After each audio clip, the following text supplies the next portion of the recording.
الحمد للہ وکفا والصلاة والسلام علی عبادہ الذین اصطفیٰ خصوصاً علی افضلہم وخاتم النبیین محمد الامین وعلی آلہ وصحبہ اجمعین اما بعد فاعوذ باللہ من الشیطان الرجیم بسم اللہ الرحمن الرحیم لیس البر ان تولوا وجوہکم قبل المشرق والمغرب ولكن البر من آمن باللہ والیوم الآخر والملائکۃ والکتاب والنبیین وآتى المال على حبه ذوي القربى واليتامى والمساكين وابن السبيل والسائلين وفي الرقاب وأقام الصلاة وآتى الزكاة والموفون بعهدهم إذا عاهدوا والصابرين في البأساء والضراء وحين البأس أولئك الذين صدقوا وأولئك هم المتقون صدق اللہ العظیم۔ پچھلی 3 نشستوں میں ہم نے آیہ بر کا تقریباً نصف حصہ مکمل کر لیا۔ اب اس روح نیکی کا جب ظہور انسان کی شخصیت میں ہوتا ہے تو اس کے جو مظہر عملی ہیں ان کا بیان شروع ہو رہا ہے۔ یہاں نوٹ کرنے کی بات ہے کہ سب سے پہلا مظہر، عملی مظہر نیکی کا، وہ ہے انسانی ہمدردی، سخاوت، اپنا پیسہ خرچ کر سکنا اس کے محبوب ہونے کے باوجود قرابت داروں پر، یتیموں پر، محتاجوں پر، مسافروں پر، مانگنے والوں پر اور گردنوں کے چھڑانے میں۔ یہ بات بڑی اہم ہے۔ قرآن مجید میں موضوع کے اعتبار سے ترتیب بدل جاتی ہے۔ جیسے اگر اطاعت کا معاملہ زیر بحث ہوگا تو اللہ کی اطاعت کے فوراً بعد رسول کی اطاعت آئے گی۔ محبت کا معاملہ زیر بحث ہوگا تو اللہ کی محبت کے فوراً بعد رسول کی محبت کا ذکر آئے گا۔ لیکن شکر کا معاملہ ہوگا تو اللہ کے شکر کے فوراً بعد والدین کے شکر کا ذکر آئے گا۔ انشکر لی ولوالدیک، یہ اگلے درس میں انشاءاللہ یہ بحث تفصیلاً آ جائے گی۔ وَقَضَىٰ رَبُّكَ أَلَّا تَعْبُدُوا إِلَّا إِيَّاهُ وَبِالْوَالِدَيْنِ إِحْسَانًا۔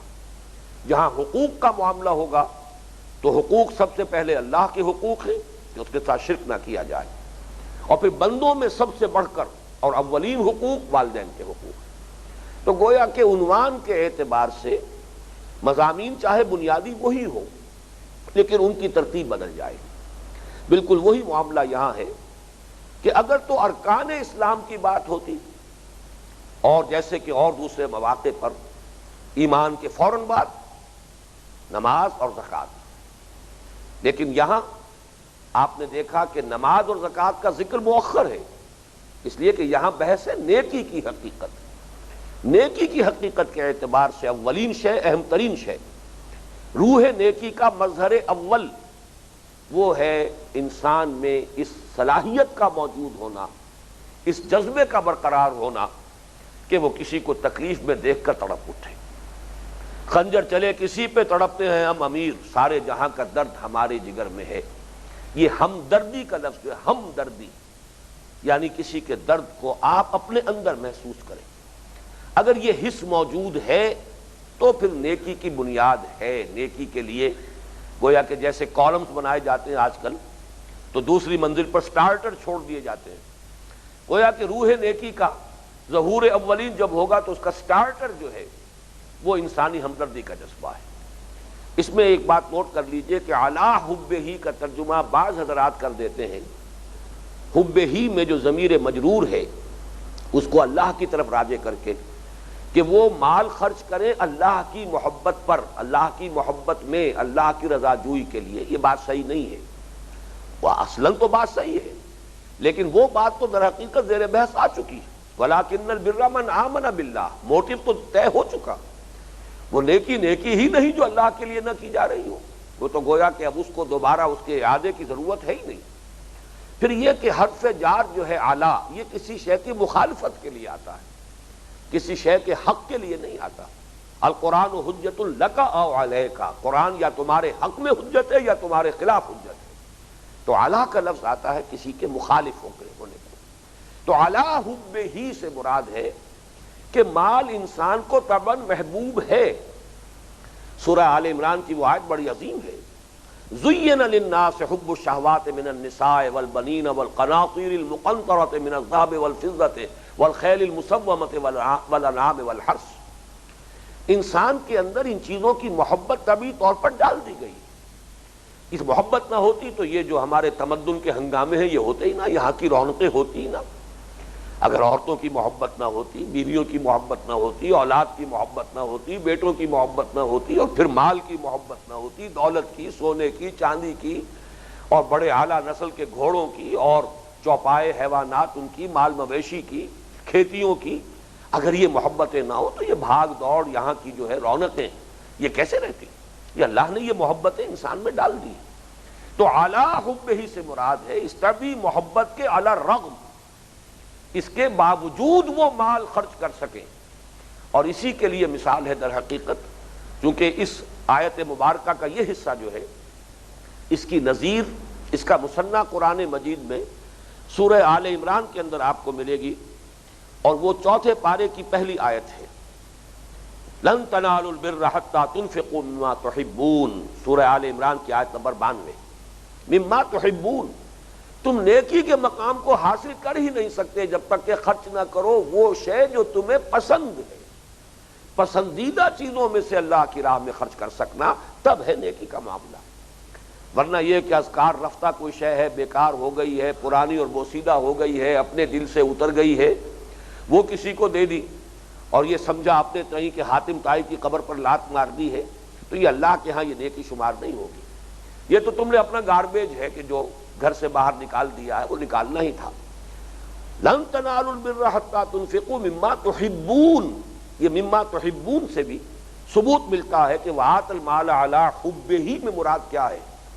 مال کی محبت کے علی رغم انسان مال خرچ کر سکے، رشتہ داروں پر، یتیموں پر، محتاجوں پر، مسافروں پر، مانگنے والوں پر، اور گردنوں کے چھڑانے میں. یہاں یہ بات نوٹ کیجئے کہ یہ خود حضور صلی اللہ علیہ وسلم کی ایک حدیث سے بھی واضح ہوتا ہے کہ جس شخص میں یہ جذبہ نہیں ہے وہ کل خیر سے محروم ہے. من یحرم الرفق فقد حرم الخیر کلہ. یہ میں سمجھتا ہوں کہ اتنا کیٹیگوریکل سٹیٹمنٹ ہے کہ اس کے بعد مجھے مزید کچھ وضاحت میں کہنے کی ضرورت نہیں. جو شخص دل کی نرمی سے محروم ہو گیا وہ کل کے کل خیر سے محروم ہو گیا. کٹھور دل انسان کسی کو تکلیف میں دیکھے، مصیبت میں دیکھے، اگر ایک شکل یہ بھی ہو سکتی ہے کہ انسان کوئی مدد نہ کر سکتا، خود تنگ دست ہو، جیسے کہ سورہ بنی اسرائیل میں فرمایا وَإِمَّا تُعْرِضَنَّ عَنْهُمُ ابْتِغَاءَ رَحْمَةٍ مِّن رَّبِّكَ تَرْجُوهَا فَقُل لَّهُمْ قَوْلًا مَّيْسُورًا. اگر تم خود منتظر ہو رحمت خداوندی کے، یہ استعارہ ہے کہ خود تم تنگ دست ہو، تب بھی یہ ہے کہ جو تمہارے قرابت دار ہوں، جو تم سے مدد کے طالب ہوں، بات ان سے نرمی کے ساتھ کرو. یہ بھی ایک تمہاری طرف سے اچھا رویہ ہو جائے گا. کم سے کم جھڑکو نہیں انہیں، سخت انداز اختیار نہ کرو، معذرت کرو، عذر کرو، اپنی مجبوری پیش کر دو، معذرت طلب کر لو، لیکن یہ ہے کہ جھڑکنے کی اجازت نہیں. بہرحال من یحرم الرفق فقد حرم الخیر کلہ، جو شخص دل کی نرمی سے محروم ہوا وہ کل کے کل خیر سے محروم ہو گیا. اور وہ آیت لن تنالوا البر حتى تنفقوا مما تحبون، تم نیکی کے مقام کو یہاں پہ نوٹ کیجئے، وہی لفظ بر ہے. لن تنالوا البر، نہیں پہنچ سکتے نیکی کے درجے کو جب تک کہ تم خرچ نہ کرو ان چیزوں میں سے جو تمہیں محبوب ہو، تمہاری اپنی پسندیدہ. اس سے جو نتیجہ میں نکال رہا ہوں، اگرچہ بظاہر وہ الفاظ آپ کو شاید سخت معلوم ہوں، لیکن میں سمجھتا ہوں کہ بالکل منطقی نتیجہ ہے. لا بد من، یہ وہ اس کا نتیجہ ہے کہ جس سے کوئی رستگاری نہیں ہے. جو شخص دل کا کٹھور اور بخیل ہے، وہ عالم ہو سکتا ہے، عابد ہو سکتا ہے، مفسر ہو سکتا ہے، مفتی ہو سکتا ہے، محدث ہو سکتا ہے، سب کچھ ہو سکتا ہے، مگر نیک نہیں ہو سکتا. نیک ہونا شے دیگر ہے، یہ بالکل دوسری بات ہے. یہاں بحث ہو رہی ہے نیکی کی. لیس البر ان تولوا وجوہکم قبل المشرق والمغرب ولکن البر من آمن.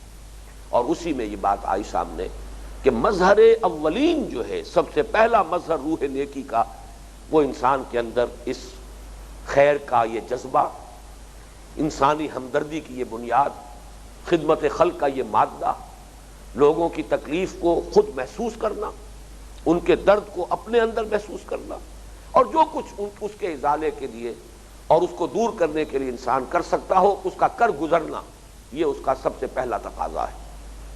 اس کے ضمن میں ایک حدیث قدسی بھی آئی ہے، بڑی پیاری حدیث ہے، کہ اللہ تعالیٰ کہے گا قیامت کے دن کہ اے میرے بندے، میں نے تجھ سے کھانے کو مانگا تھا، میں بھوکا تھا، تو نے مجھے کھلایا نہیں۔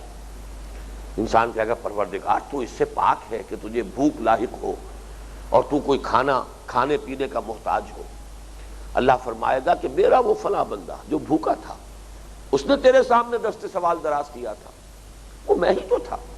یعنی سائل کی آستین سے نکلنے والا ہاتھ حقیقت کے اعتبار سے اس کا نہیں، اللہ کا ہاتھ ہے، اور اس کو اگر کسی نے ٹھکرا دیا ہے تو گویا کہ وہ اللہ کو ٹھکرا رہا ہے۔ بلکہ اس سے بھی زیادہ سخت الفاظ آئے اس کے بعد، اے میرے بندے میں ننگا تھا، میں نے چاہا کہ تو میرا تن ڈھانپ لے، تو ڈھانپ سکتا تھا، تجھے میں نے اتنی وسعت دی تھی، تیرا امتحان لے رہا تھا، میں ننگا تھا، لیکن تو نے انکار کیا۔ انسان پھر وہی کہے گا پروردگار تو اس سے پاک ہے، اعلیٰ ہے، عرفہ ہے، منزہ ہے کہ تجھے کوئی عریانی لاحق ہو۔ اللہ فرمائے گا میرا فلاں بندہ، اس کے پاس تن ڈھانپنے کے لیے لباس نہیں تھا، اس نے تجھ سے سوال کیا تھا، وہ میں ہی تو تھا۔ تو یہ ہے در حقیقت اس معاملے کی اہمیت، اس کو اچھی طرح سمجھ لیجئے۔ اب اس میں ذرا گہرائی میں جائیے۔ یہ جو 6 مستحقین جو بیان ہوئے ہیں، ان میں جو ترتیب ہے وہ بڑی اہمیت کی حامل ہے، بڑی فطری ترتیب۔ سب سے پہلا حق انسان پر جو ہے وہ اپنے قرابت داروں کا ہے۔ یہ در حقیقت سوسائٹی کی تنظیم کے لیے بڑا بنیادی اصول ہے، الاقرب فالاقرب۔ پہلے جو قریب ترین ہے وہ مستحق ہے، آپ اس کے ساتھ اس نے سلوک کریں، پھر اس کے بعد جو اس سے قریب تر ہے، پھر اس کے بعد جو اس سے قریب تر ہو۔ یہ الاول فالاول اور الاقرب فالاقرب۔ جیسے یہ دعوت و تبلیغ میں یہ تدریج ضروری ہے، اسی طرح خیر اور نیکی اور خدمت خلق کے اعتبار سے بھی یہ تدریج ضروری ہے، اور یہ تدریج اللہ نے مقرر کی ہے۔ ہوتا کیا ہے بسا اوقات کہ ہو سکتا ہے کسی شخص کے اپنے حقیقی بھائی کی کوئی بیوہ اور اس کے یتیم بچے موجود ہوں، ان کی تو وہ مدد نہ کرے، ان کی سرپرستی نہ کرے، اور دور دراز جا کر اس نے اپنے کوئی خیرات گھر کھول دیے ہوں اور لنگر جاری کر دیے ہوں، تو اس کا اگر تجزیہ کریں گے یہ کیوں ہو رہا ہے ایسا، اصل میں معلوم ہوگا کہ اس بھائی سے کوئی پرخاش تھی، کوئی شکوہ یا شکایت تھی، یا وہ اپنی اس بیوہ بھابھی سے کوئی شکایت ہے، کوئی شکوہ ہے، اس نے فلاں وقت یہ کہا، اس نے فلاں وقت ہمارے خلاف یہ کیا تھا۔ گویا کہ یہاں اپنا نفس آڑے آ رہا ہے، جبکہ شرط کیا ہے؟ اس کی بہترین حدیث وہ ہے، من احب للہ وابغض للہ واعطى للہ ومنع للہ فقد استقبل الایمان۔ جس نے کسی سے محبت کی تو اللہ کے لیے کی، کسی سے بغض رکھا تو صرف اللہ کے لیے رکھا، اس لیے رکھا کہ اللہ کو اس سے بغض رکھنا پسند ہے، کسی کو کچھ دیا تو اس لیے دیا کہ اللہ کو اس کا دینا پسند ہے، اللہ چاہتا ہے کہ اس کو دیا جائے، اور کسی سے کچھ روکا تو اس لیے روکا کہ اللہ کو پسند ہے کہ اس کو روکا جائے، اس کو نہ دیا جائے۔ اگر یہ موٹو جو ہے ان تمام چیزوں میں، محبت اور بغض اور دینا اور روکنا، اس میں اصل فیصلہ کن جو ہے اگر للہیت نہیں ہے تو معلوم ہوا کہ وہ پھر بیکار بات ہے۔ ہاں یہ للہیت پوری ہو جائے فقد استکمل الایمان، اس شخص نے اپنے ایمان کی تکمیل کر لی۔ یہ بھی گویا کہ جو بحث ہم مکمل کر چکے تھے پچھلی نشست میں، یہ مزید اسی کی توثیق ہو گئی کہ نیکی کے لیے اصل اہم شے، فیصلہ کن شے وہ ایمان ہے، کہ جو اصل موٹو فراہم کرتا ہے، صحیح محرک عمل اور جذبہ محرکہ دیتا ہے انسان کو۔ تو سب سے پہلے قرابت دار، اس کے بعد یتیم۔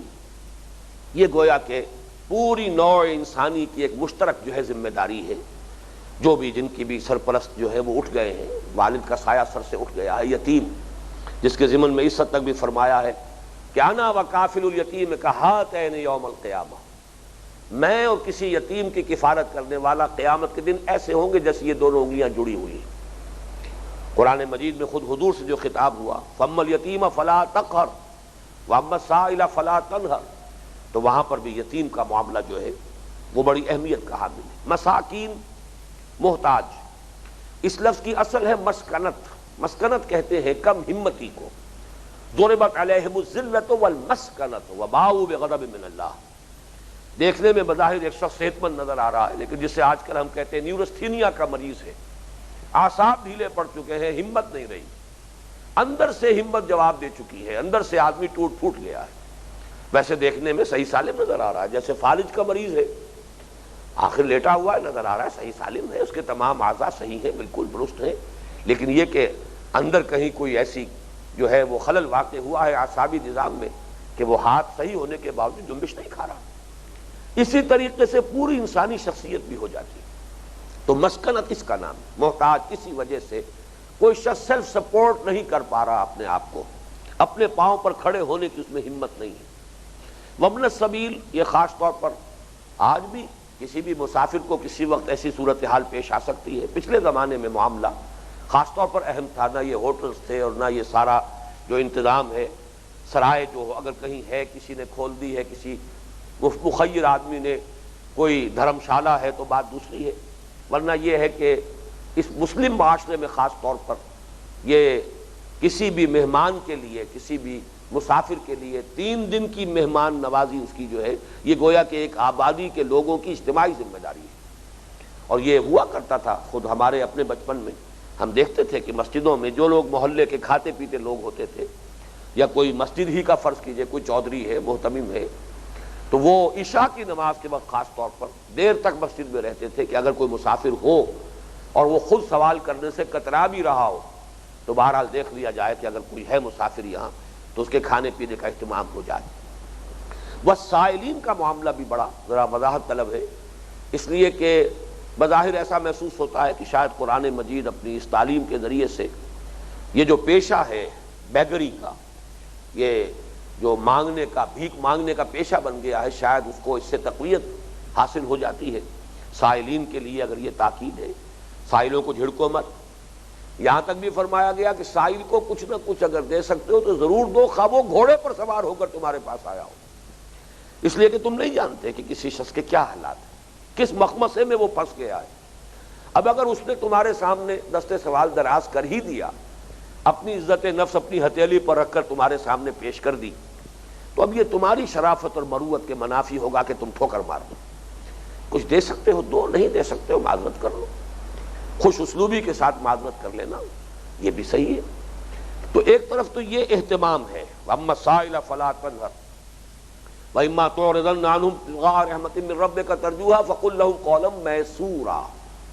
ایک طرف یہ اہتمام ہے اور تاکید ہے، اور جیسا کہ میں نے عرض کیا ایک حدیث میں یہ الفاظ آئے کہ چاہے وہ گھوڑے پر سوار ہو کر آیا ہو اور سائل ہے، اسے کچھ نہ کچھ دو. لیکن دوسری طرف یہ بھی ہے کہ سوال کی انتہائی مذمت آئی ہے، سوال کرنے سے روکا ہے، یہ ترغیب دلائی گئی ہے، محنت کرو، مشقت کرو، مزدوری کرو، بوجھ اٹھاؤ. جیسے کہ ایک حدیث جو ذرا سے لفظی فرق کے ساتھ آئی ہے حضرت ابو ہریرہ رضی اللہ تعالی عنہ سے، وہ ذرا مختصر ہے لیکن متفق علیہ ہے، بخاری اور مسلم دونوں میں ہے. اور وہی مضمون آیا ہے حضرت زبیر بن العوام رضی اللہ تعالی عنہ، جو یکے از عشرہ مبشرہ ہیں. وحواری الزبیر لکل نبی حواری وحواری الزبیر، میرے حواری ہے زبیر. ان کی روایت ہے جس میں آیا ہے کہ تم میں سے کسی شخص کے لیے یہ بہتر ہے کہ وہ رسیاں لے پہاڑ پر جائے، لکڑیاں کاٹے، لکڑیوں کا گٹھا پیٹھ پر لاد کر لائے اور اسے بیچے، اور اس سے وہ اپنی عزت نفس کو بچائے. اللہ تعالیٰ جو ہے اس محنت کے ذریعے سے اسے اس سے محفوظ رکھے کہ وہ کسی کے سامنے دست سوال دراز کرے، پھر چاہے تو وہ شخص اسے کچھ دے دے اور چاہے تو اس کا ہاتھ جو ہے خالی لوٹا دے. یہ تو دینے والے کے اختیار میں ہے. تو اس خفت سے بچنا جو ہے اس کے لیے محنت کرنا، مشقت کرنا، لکڑیاں کاٹ کر لانا اور اس کا بوجھ اٹھا کر لا کر اور اسے کہیں آبادی میں بیچنا، یہ کہیں بہتر ہے اس سے کہ کسی کے سامنے دست سوال دراز کرو. تو ان دونوں چیزوں کو سامنے رکھیے کہ در حقیقت اس سے ایک بہت ہی بیلنس تعلیم سامنے آتی ہے. سوال کی مذمت بڑے ہی لطیف انداز میں فرمایا، الید العلیٰ خیر من الید السفلیٰ، اوپر والا ہاتھ نیچے والے ہاتھ سے بہتر ہے. اوپر والا ہاتھ دینے والا ہاتھ ہے، نیچے والا ہاتھ لینے والا ہاتھ ہے. اوپر والا ہاتھ بہتر ہے نیچے والے ہاتھ سے، یعنی کیوں نہیں تم دینے والے بنتے، کیوں لینے والے بنتے ہو؟ محنت کرو، مزدوری کرو۔ اور اس کی وہ بہترین مثال میرے ذہن میں ابھی آئی کہ جب حضور نے غزوہ تبوک کے موقع پر عام ایک اعلان کیا کہ اب اللہ کے دین پر بڑا کڑا وقت آن پڑا ہے، جو شخص جو کچھ دے سکتا ہو دے، پیش کرے، جو بھی کوئی شخص تعاون کر سکتا ہے مالی لے آئے۔ اس موقع پر حضرت ابو بکر اپنا کل اثاثہ لے آئے رضی اللہ تعالیٰ عنہ، حضرت عمر جو بھی کچھ ان کے پاس تھا اس کو نصفین میں تقسیم کر کے اس کا آدھا جو ہے گھر میں چھوڑا، آدھا لے آئے۔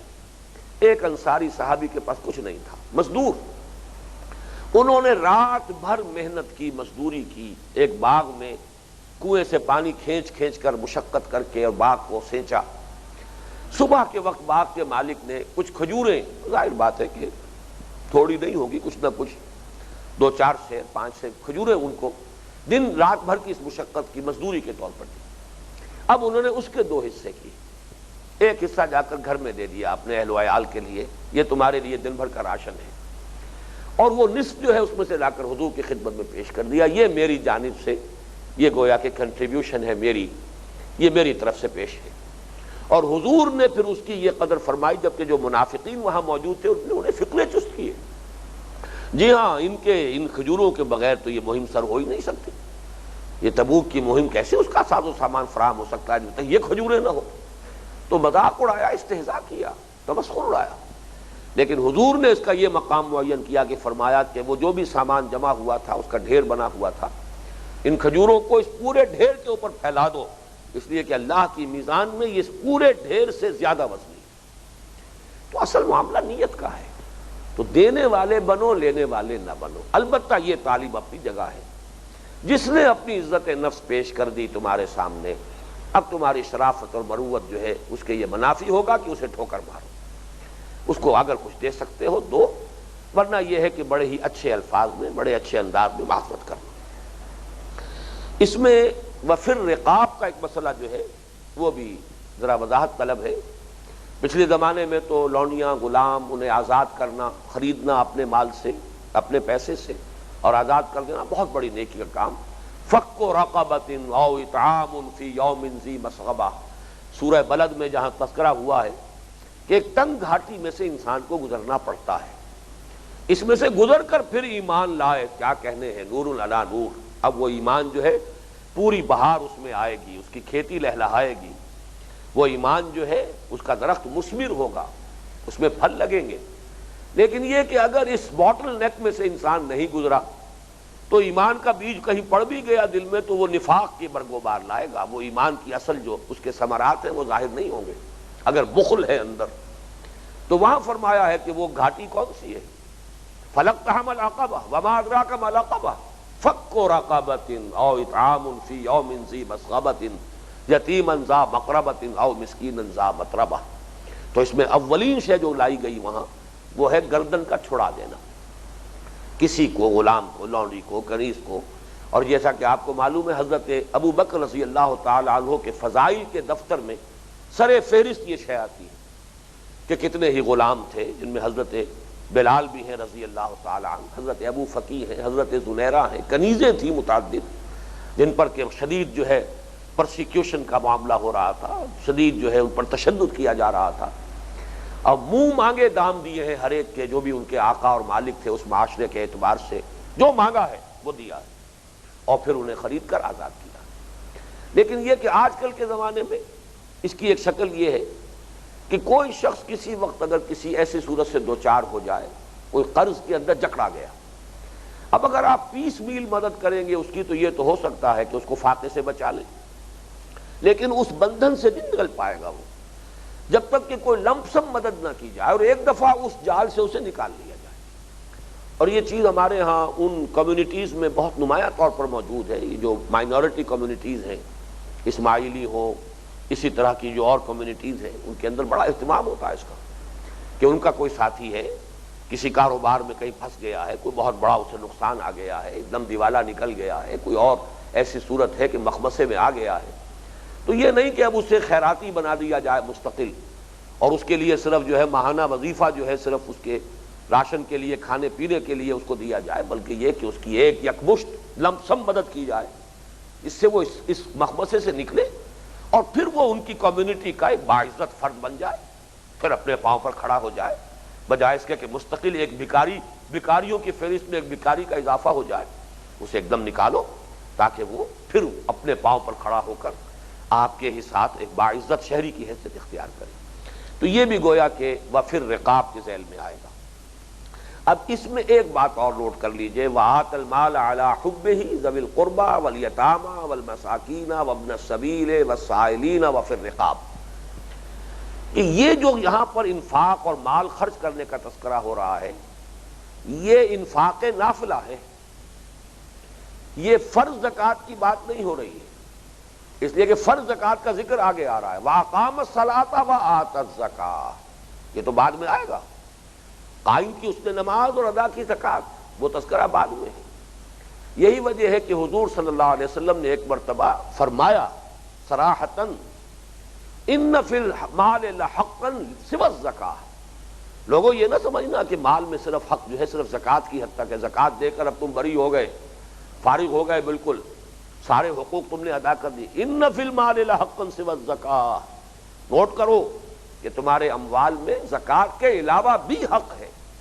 اور پھر آپ نے یہ آیت پڑھی، لیس البر ان تولوا وجوہکم قبل المشرق والمغرب، اور اسی میں پھر جیسا کہ اس آیت کو گویا کہ آپ نے ثبوت کے طور پر پیش کیا، وہی بات جو اس وقت میں آپ کو نوٹ کرا رہا ہوں کہ یہ در حقیقت انفاق جو ہے جس کا تذکرہ ہو رہا ہے، آت المال علی حبہ ذوی القربى والیتامى والمساکین وابن السبیل والسائلین وفی الرقاب، یہ زکوٰۃ کے علاوہ ہے، اوور اینڈ ابو دیٹ، وہ اضافی ہے انفاق کے۔ جو نیکی کا مقام چاہتے ہو تو پھر تو معاملہ یہ ہے۔ باقی یہ ہے کہ زکوٰۃ تو ہر مسلمان کو دینی ہی دینی ہے، وہ تو جبراً بھی لے لی جائے گی اسلامی ریاست میں، وہ کوئی نیکی کی بات نہیں ہے، وہ تو ارکان اسلام میں سے، وہ تو بنیادی شرائط میں سے، اگر آپ چاہتے ہیں کہ آپ کو مسلمان مانا جائے، تسلیم کیا جائے، تو وہ تو کرنا ہی ہے۔ اصل میں نیکی کی بحث ہو رہی ہے یہاں، اس اعتبار سے یہاں جو ہے یہ صدقات نافلہ یا انفاق نافلہ کا تذکرہ ہے جو الفاظ مبارکہ میں آیا۔ اب آگے چلیے، روح نیکی کا عملی مظہر نمبر 2، وَأَقَامَ الصَّلَاةَ وَآتَى الزَّكَاةَ، قائم کی اس نے نماز یا قائم رکھی اس نے نماز اور ادا کی زکوٰۃ۔ یہ دو ہم ایک لفظ استعمال کرتے ہیں عبادات، ارکان اسلام بھی کہیں گے۔ ارکان اسلام میں کلمہ شہادت، نماز، روزہ، حج اور زکوٰۃ، پھر عبادات بھی ہیں، لیکن یہاں اصل میں ان کے ضمن میں کوئی تفصیلی بحث اس وقت اس مرحلے پر ہم نہیں کریں گے۔ یہ ہمارے اس منتخب نصاب میں جب ہم اس کے حصہ سوم میں پہنچیں گے، جس میں کہ انسانی شخصیت کی تعمیر کے لیے صحیح طرز پر سیرت انسانی کی تعمیر اور تشکیل کے جو بنیادی تقاضے اور لوازم ہیں، اس کی جو بنیادی شرائط ہیں، ان کا ذکر آئے گا۔ یہ سورہ معارج میں بھی آئے گا، اور پھر سورہ ہمارے ہاں سورہ مومنون میں جو 18ویں پارے کی جو پہلی صورت ہے، اس کی ابتدائی آیات ہیں 11، یہ ہمارا تیسرے حصے کا سبق نمبر 1 ہوگا۔ وہاں تفصیل سے بحث ہوگی، زکوٰۃ سے مراد کیا ہے، صلاۃ کے لفظی معنی کیا ہے۔ اس اعتبار سے یہاں ہمیں ان چیزوں پر، ان اعتبارات سے گفتگو نہیں کرنی، صرف اس وقت یہ نوٹ کر لیجئے کہ یہ ان دونوں کا تعلق جو ہے اس پوری بحث میں کہاں آ رہا ہے۔ اب تک ہمارے سامنے 2 چیزیں آئیں، نیکی کی روح، ایمان، نیکی کا عملی مظہر نمبر 1 انسانی ہمدردی اور اپنا مال محبت کے، اس کی محبت کے علی الرغم لوگوں کی ضروریات کو پورا کرنے میں خرچ کر سکنے کی صلاحیت۔ اب دیکھیے ان دونوں جذبوں کی مستقل آبیاری کے لیے یہ 2 عبادات ہیں جو اللہ نے عطا فرمائی۔ نماز کیا ہے؟ یہ تجدید ایمان کا ذریعہ ہے، یہ ستون ہے ایمان کا، یہ تجدید ایمان ہے جو 5 مرتبہ ہم سے کرائی جاتی ہے۔ یہ در حقیقت جو سورہ فاتحہ ہے ہمارے حصہ دوم میں، غالباً پہلا سبق وہی ہوگا سورہ فاتحہ، اس میں آپ دیکھیں گے کہ وہ ہے ہمارے ایمان کی تجدید۔ الحمدللہ رب العالمین الرحمن الرحیم، ایمان باللہ کی تجدید ہو گئی۔ مالک یوم الدین، ایمان بالآخرہ کی تجدید ہو رہی ہے۔ ہر رکعت میں یہ تجدید ایمان ہے، اور تجدید عہد بھی ہے، ایاک نعبد و ایاک نستعین، تجدید ایمان بھی ہو رہی ہے، تجدید عہد بھی ہو رہی ہے۔ تو در حقیقت ایمان کو تر و تازہ رکھنا، ایمان کی مستقل آبیاری کا ذریعہ، ایمان کے لیے ستون، ایمان کا قوام، یہ لفظ وہ ہے جو میں اس سے پہلے سورۃ العصر کے ضمن میں استعمال آپ کے سامنے بیان کر چکا ہوں کہ حضرت معاذ ابن جبل رضی اللہ تعالیٰ عنہ سے جو بڑی ایک طویل حدیث مروی ہے کہ حضور نے دین اسلام کو ھذا الامر کے الفاظ سے تعبیر کر کے اس کے 3 حصے کیے۔ ان راس ھذا الامر، ہمارے اس امر کی، ہمارے اس دین کی، ہمارے اس معاملے کی جڑ تو یہ ہے، وَأَنَّ قَوَامَ ھذا الامر، اور جو اس کا قوام ہے، جو اس کا ستون ہے، جو اس کو قائم رکھنے والی شے ہے، وہ اقام الصلاۃ و ایتاء الزکاۃ، وہ نماز کا ادا کرنا، نماز کا قائم کرنا اور زکوٰۃ کا ادا کرنا۔ تو گویا کہ یہ 2 ستون، وہاں تو وہ ایک ہم نے درخت کے تنے سے تشبیہ دی تھی، یہاں 2 ستون، ایک ستون سپورٹ کر رہا ہے ایمان کو، وَلَٰكِنَّ الْبِرَّ مَنْ آمَنَ بِاللَّهِ وَالْيَوْمِ الْآخِرِ وَالْمَلَائِكَةِ وَالْكِتَابِ وَالنَّبِيِّينَ، اس کی تجدید، اس کی یاد دہانی، اس کی تذکیر، اس کو بار بار تازہ کرتے رہنا، اسے اپنے ذہن میں مسلسل اجاگر کرتے رہنا، کہیں کوئی ذہول ہو رہا ہو، کہیں غفلت کے پردے پڑ رہے ہوں، کہیں گردہ آ گیا ہو، اس کو مسلسل جھاڑتے رہنا اور صاف کرتے رہنا، جس کے لیے کہ میں نے بارہا حفیظ کا ایک شعر کیونکہ مجھے بہت پسند ہے، آپ حضرات کو سنایا ہے کہ جب انسان سجدے میں گرتا ہے تو در حقیقت لوح جبیں تازہ کرتا ہے، سرکشی نے کر دیے دھندلے نقوش بندگی، آؤ سجدے میں گرے لوح جبیں تازہ کرے۔ یہ ہماری پیشانی جب زمین پر رکھی جاتی ہے تو بندگی کا نقش جو مدھم پڑ گیا تھا، دھندلا ہو گیا تھا، دوبارہ تازہ ہو جاتا ہے، دوبارہ نکھر آتا ہے، اجاگر ہو جاتا ہے۔ تو اس کے لیے ہے نماز، اور یہ جو ہے انفاق آسان کام نہیں ہے، دولت تو محبوب ہے، یہ تجوری کا دروازہ کھولنا اس کے لیے بڑی عزیمت کی ضرورت ہے، ہمت کی اور ارادے کی ضرورت ہے۔ اس کے لیے یہ ہے کہ یہ ہے جو سب سے کم اللہ تعالیٰ نے اس جذبے کو برقرار رکھنے کے لیے زکوٰۃ کا معاملہ، یہ تو دینا ہی ہے۔ اس بوتل کا منہ کھلے تو صحیح، زکوٰۃ کے ذریعے سے منہ تو کھلے گا، اب اس کے بعد جب بوتل کا منہ کھل جائے گا تو اس میں سے کچھ اور بھی مزید کے بھی نکلنے کا امکان ہے، اس سے کچھ اور بھی برآمد ہو سکے گا۔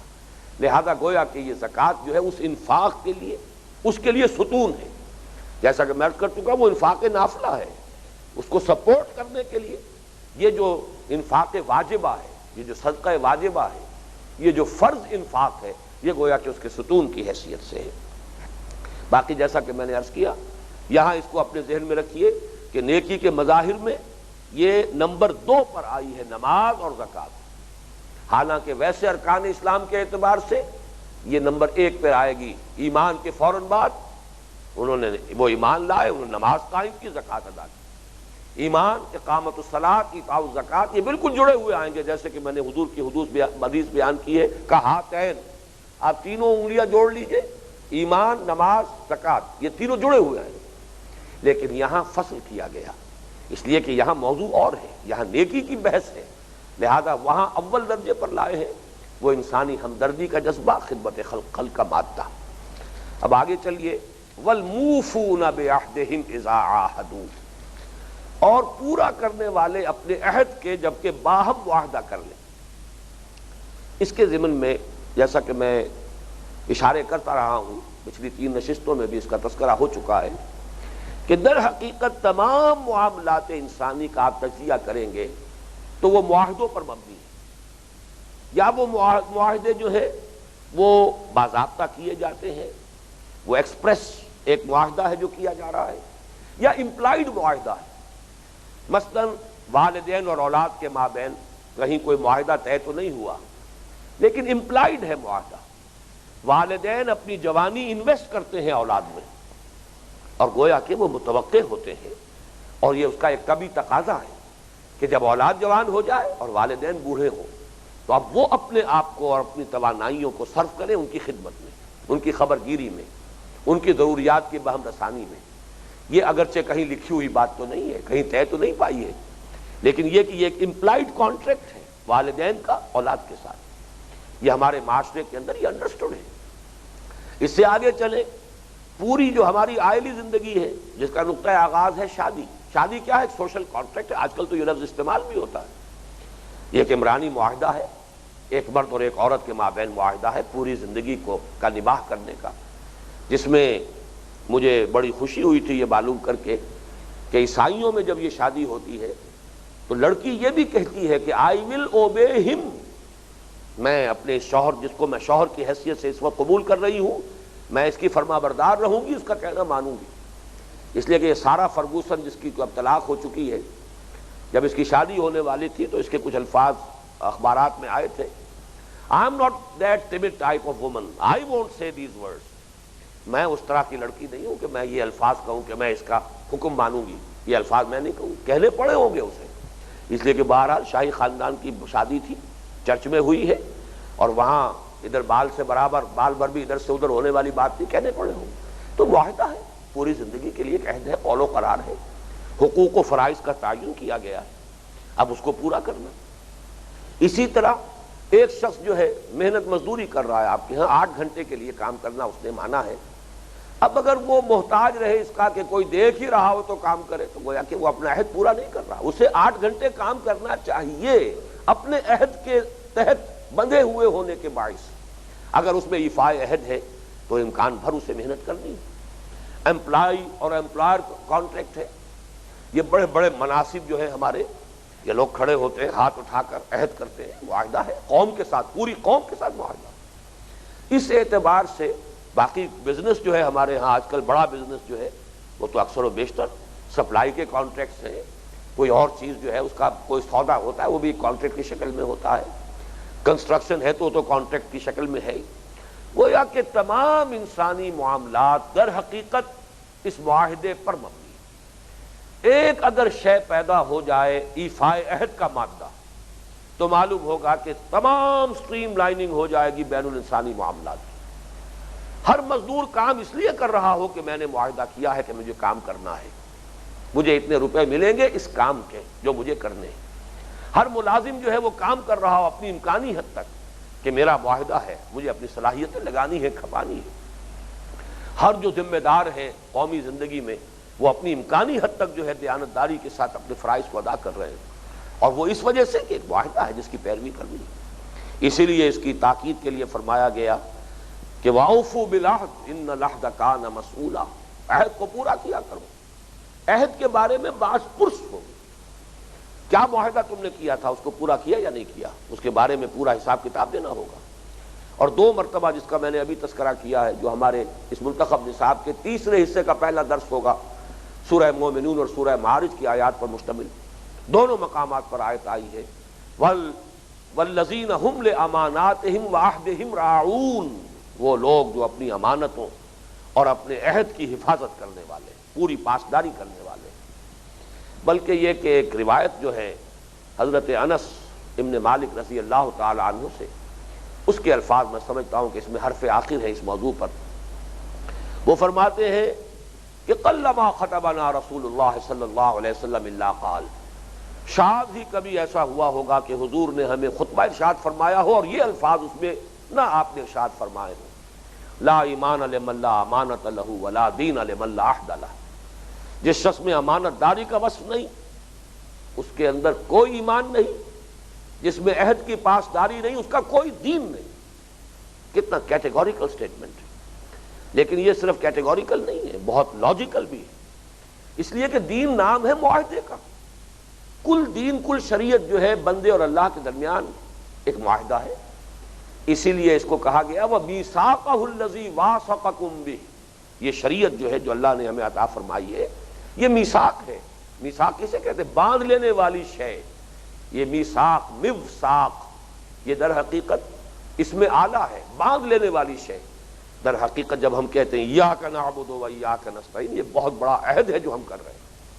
اب ظاہر بات ہے جس شخص کے اندر انسانوں کے ساتھ عہد کر کے پورا کرنے کا مادہ ہوگا, وہ یقیناً اللہ کے ساتھ بھی عہد کو نبھائے گا. جو انسانوں کے ساتھ چھوٹے چھوٹے عہد جو اور معاہدے کرتے ہیں ان کو پورا نہیں کرتے, وہ اللہ کے ساتھ پوری زندگی کا اتنا بڑا معاہدہ کیسے پورا کریں گے؟ تو لا دین لمن لا عہد لہ, کوئی دین نہیں اس شخص کا جس کے اندر عہد کی پاسداری نہیں.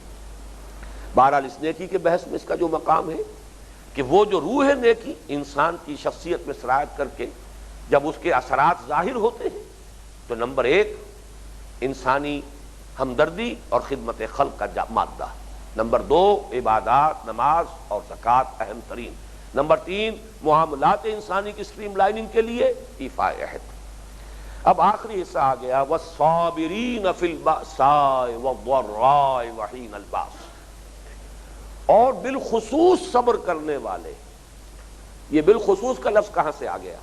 اس کو تھوڑا سا نوٹ کر لیجئے کہ صابرون نہیں کہا، حالانکہ اس سے پہلے آیا والموفون بعہدہم اذا عاہدوا، یہ حالت رفعی میں ہے، یہاں یہ جو ہے حالت نصبی میں کیسے آ گیا؟ یہ حالت نصبی ہے، یہ حالت جری ہے۔ والصابرین یہ کیوں آیا؟ اس سے اشارہ ہو گیا کہ یہاں کوئی شے محذوف ہے۔ وَأَخُصُّ بِذِكْرِ الصَّابِرِينَ، اور خصوصیت کے ساتھ میں ذکر کر رہا ہوں صبر کرنے والوں، یعنی در حقیقت انسان کی شخصیت کا اصل امتحان ہوتا ہے یہاں آ کر۔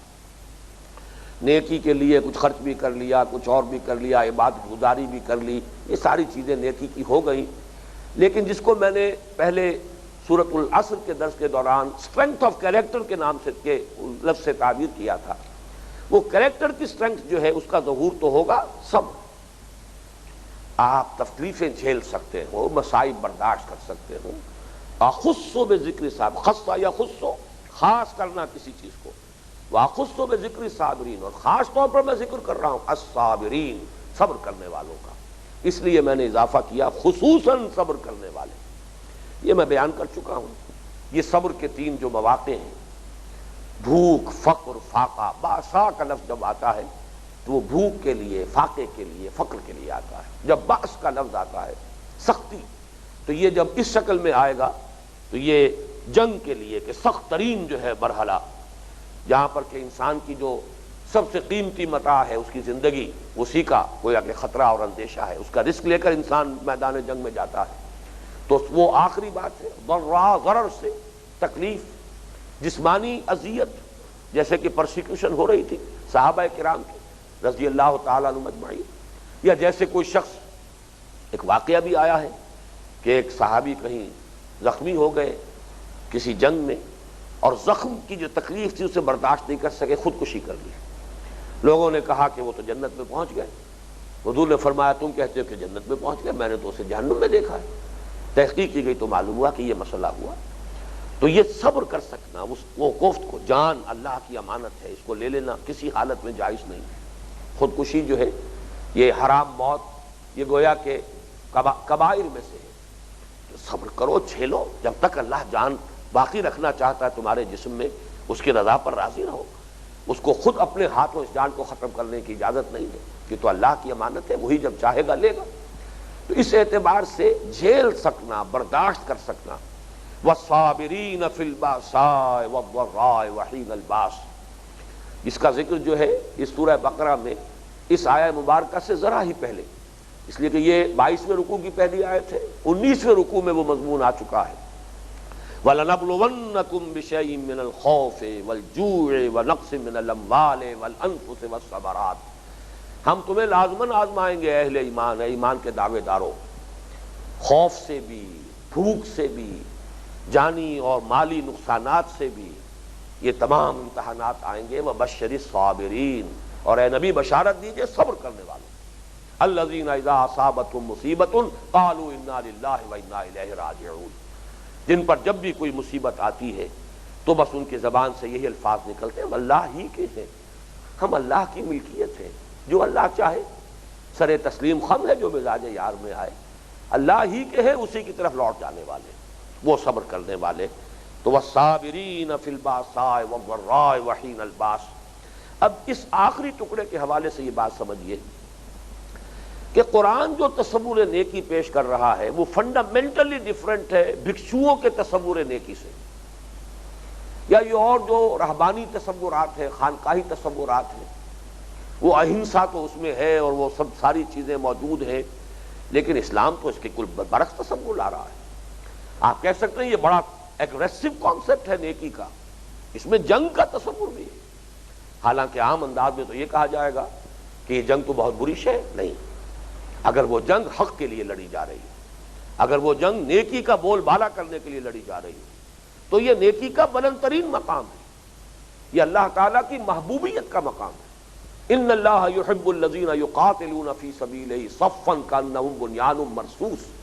اسلام کی نیکی وہ نہیں ہے کہ جو زندگی کا اصل میدان ہے وہ اشرار کے حوالے کرے، بدماشوں کے حوالے کر کے خود کونوں کھدروں میں جا کر خانقاہوں کے اندر یا پہاڑوں کی غاروں میں جا کر چھپ جائے اور وہاں پناہ لے لے۔ وہ نیکی اسلام کی نیکی نہیں ہے۔ اسلام کی نیکی تو وہ ہے جو ان تمام منزلوں سے گزر کر، یہ شرط لازم ہے، ان منزلوں سے گزری ہو، وہ ایمان بھی ہو، وہ بنیادی اخلاقی جو تقاضے ہیں وہ بھی پورے ہو رہے ہو، پھر یہ ہمت بھی ہو کہ باطل کی آنکھوں میں آنکھیں ڈال کر بدی سے پنجہ آزمائی کرے، باطل سے مقابلہ کرے۔ یہ ملیٹنٹ اسلام جس کو آج کہا جا رہا ہے، اس میں کوئی شک نہیں ہے کہ اسلام کے اندر یہ ملیٹنسی ہے۔ اسلام باطل کو، اگر طاقت ہے، اہل حق کے ہاتھ میں طاقت ہے، پھر وہ باطل کے وجود کو گوارا کرے تو ظاہر بات ہے پھر حق کے ساتھ ان کی وفاداری جو ہے مشکوک ہو جائے گی، وہ تو بات۔ لیکن یہ کہ انفرادی سطح پر کسی کو مجبور نہیں کیا جائے گا کہ وہ اپنا مذہب تبدیل کرے، لیکن باطل کی بالادستی، ایک ظالمانہ نظام کی بالادستی، اس کو قبول نہیں کیا جائے گا۔ طاقت ہوگی تو اس کو ختم کیا جائے گا۔ تو باطل سے پنجہ آزمائی، میدان میں آ کر اسے للکارنا، بدی سے آنکھوں میں آنکھیں ڈال کر اس سے مقابلہ کرنا، اسے چیلنج کرنا، یہ ہے نیکی کا بلند ترین مقام۔ یہ گویا کہ نیکی کی معراج ہے۔ اسی سے ایک بات ثابت ہو گئی، جب یہ کردار جو یہاں پر قرآن مجید بیان کر رہا ہے، جن کے اندر روح ایمان ہے، جو خادم خلق ہیں، جو ہمدردی کا پتلا ہیں، جو نماز کے اور زکوٰۃ کے پابندی کرنے والے ہیں، جو ایفاء عہد کرنے والے ہیں، ان کی جنگ کس مقصد کے لیے ہوگی؟ ظاہر بات ہے وہ جنگ اپنے ذاتی مفادات کے لیے نہیں کر سکتے۔ وہ جنگ جو ہے وہ صرف اپنے اقتدار کے حصول کے لیے، تلک الدار الآخرۃ نجعلھا للذین لا یریدون علوا فی الارض ولا فسادا، اپنا اقتدار مطلوب نہیں ہو سکتا انہیں۔ یہ چیز تو اس پورے فریم میں فٹ ہوتی نہیں۔ یہ پوری ایک شخصیت ہے، ایک پوری کردار کی تصویر کشی کی گئی ہے، کردار نگاری ہے جو اس ایک آیت میں موجود ہے۔ اس میں کہیں بھی یہ بات فٹ نہیں ہو سکتی۔ ان کی جنگ ہوگی تو کس لیے؟ حق کے لیے ہوگی۔ ان کی جنگ ہوگی حق کے دفاع کے لیے، حق کے غلبے کے لیے، نیکی کا بول بالا کرنے کے لیے، نیکی کے پرچار کے لیے، بدی کے استحصال کے لیے، باطل کا قلع قمع کرنے کے لیے، ظلم کو ختم کرنے کے لیے۔ یہ گویا کہ امپلائڈ ہو گیا سورۃ العصر میں جو تیسری شرط لازم ہے نجات کی، وتواصوا بالحق۔ یہ گویا کہ اس آیہ مبارکہ میں اگرچہ صراحتاً مذکور نہیں ہے، لیکن یہاں لفظ جنگ پر اگر آپ غور کریں گے اور اس پورے کردار میں اگر اس کے لیے مقام تلاش کریں گے تو اس میں خود بخود پس منظر میں بات نظر آئے گی کہ اعلاء کلمت اللہ کے لیے، اقامت دین کے لیے، حق کا بول بالا کرنے کے لیے، لتکون کلمت اللہ العلیٰ، اللہ کا بول بالا کرنے کے لیے، اور ظلم کے استحصال کے لیے، تواصوا بالحق۔ در حقیقت یہ اسی کا نتیجہ ہوگا کہ اس کے لیے وہ تکلیفیں جھیلیں، فقر و فاقہ برداشت کریں۔ چنانچہ وہ آیت بھی جو میں نے ابھی آپ کو سنائی ہے سورہ بقرہ کی، جو 19ویں رکوع کی آیت ہے، تو وہ 7ویں رکوع میں جو اس امت کا اصل مقصد آیا ہے، وَكَذَلِكَ جَعَلْنَاكُمْ أُمَّةً وَسَطًا لِتَكُونُوا شُهَدَاءَ عَلَى النَّاسِ وَيَكُونَ الرَّسُولُ عَلَيْكُمْ شَهِيدًا۔ تمہیں ایک امت وسط بنایا ہی اس لیے گیا ہے کہ تم گواہی دو پوری نوع انسانی پر، حق کی گواہی، اللہ کے دین کی گواہی دے، تو بھی محمد کی صداقت کی گواہی تمہیں گواہی دینی ہے جیسے کہ ہمارے رسول نے تم پر گواہی دی ہے۔ وہ تم پر گواہ بنے، تم پوری نوع انسانی پر گواہ بنو۔ اس کے لیے ہے مسلمانوں کان کھول کر سن لو، یا ایھا الذین آمنوا استعینوا بالصبر والصلاۃ، اور اسی میں آگے آیا وَلَنَبْلُوَنَّکُم بِشَیْءٍ مِّنَ الْخَوْفِ وَالْجُوعِ وَنَقْصٍ مِّنَ الْأَمْوَالِ وَالْأَنفُسِ وَالثَّمَرَاتِ۔ یہ گویا کہ شواہد ہیں جس کی بنا پر اس آیہ مبارکہ میں بھی چاہے صراحتاً مذکور نہیں ہے تواصوا بالحق کی کوئی چیز، لیکن یہ کہ وہ یہاں مقدر ہے، محذوف ہے، انڈرسٹوڈ ہے۔ اب آخری ٹکڑا، اولئک الذین صدقوا، یہی وہ لوگ ہیں جو سچے ہیں۔ قرآن مجید میں یہ لفظ آئے گا بار بار، چنانچہ صحیح ایمان کی ڈیفینیشن کے بعد سورہ حجرات میں الفاظ آئیں گے، انما المؤمنون الذین آمنوا باللہ ورسولہ ثم لم یرتابوا وجاہدوا باموالہم وانفسہم فی سبیل اللہ اولئک ھم الصادقون۔ یہ صدق کا لفظ جو ہے وہ صرف سچی بات کہنے کے لیے نہیں آتا، راست کردار ہو، راست گو ہو انسان، راست جو ہے اس کی راست باز ہو، راست گو ہو، راست کردار ہو، پوری شخصیت کے اندر صداقت جو ہے وہ اگر سرایت کیے ہوئے ہو تو اولئک الذین صدقوا، یہ ہے حقیقت میں سچے لوگ، ان کا قول سچا۔ اگر ان کا دعویٰ کوئی نیکی کا ہے، حالانکہ کوئی نیک آدمی نیکی کا دعویٰ نہیں کرتا، لیکن اگر دعویٰ کرے تو اپنے دعوے میں سچے ہوں گے۔ یہ لوگ ہیں کہ جو سچے انسان ہیں، یہ لوگ ہیں جو سچے صاحب ایمان ہیں، یہ کردار جن کو حاصل ہے وہ سچے مسلمان ہیں۔ وَأُولَٰئِكَ هُمُ الْمُتَّقُونَ، یہ گویا کہ ایک اضافی بات ہے جو یہاں جاتے جاتے یوں سمجھیے آخری تحفہ اللہ نے دیا اس آیت میں، کہ ضمنی طور پر یہ بھی سمجھ لو تقویٰ اسے کہتے ہیں۔ تقویٰ کا خاص طور پر معاملہ یہ ہے کہ وہ تو ہمارے ذہنوں میں بس کچھ ظواہر اور مظاہر کے ساتھ وابستہ اور متعلق ہو کر رہ گیا ہے، خاص قسم کی وضاقتہ، خاص قسم کا لباس، خاص قسم کا اٹھنا بیٹھنا، یہ جو حرکات و سکنات ہے، بس یہ تقویٰ ہے۔ اولئک هم المتقون، حقیقت میں تقویٰ اسے کہتے ہیں۔